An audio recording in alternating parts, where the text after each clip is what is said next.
For years, video games existed mostly on a flat plane.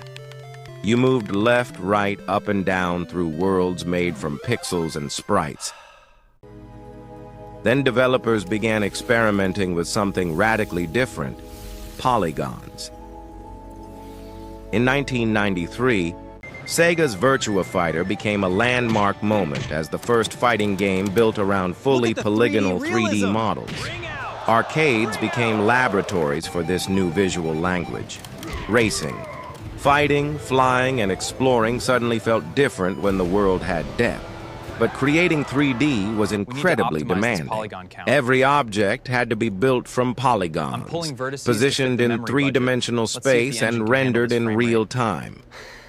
By the mid-1990s, the battle for the next generation of consoles was increasingly about one thing: who could make 3D work at home?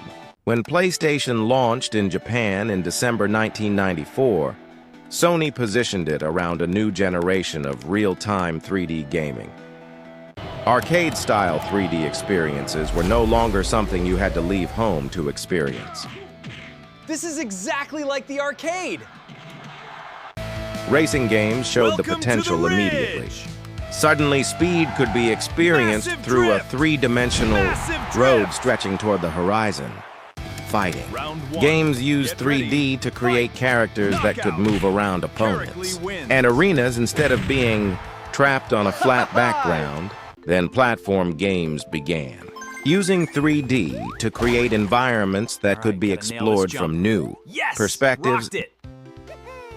Games like Tomb Raider showed that 3D wasn't just about graphics. It could completely change how players explored a world.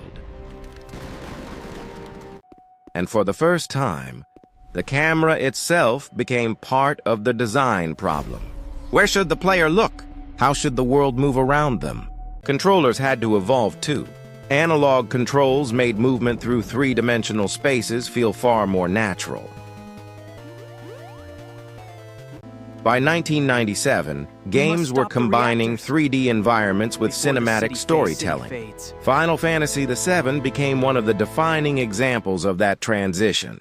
And Gran Turismo pushed the idea even further, using 3D to chase something gaming had rarely attempted before: realism. Those early polygons were crude by today's standards, but they established the foundation for the enormous 3D worlds we take for granted today. D didn't simply make games look better. It changed the way games were designed, played, and imagined.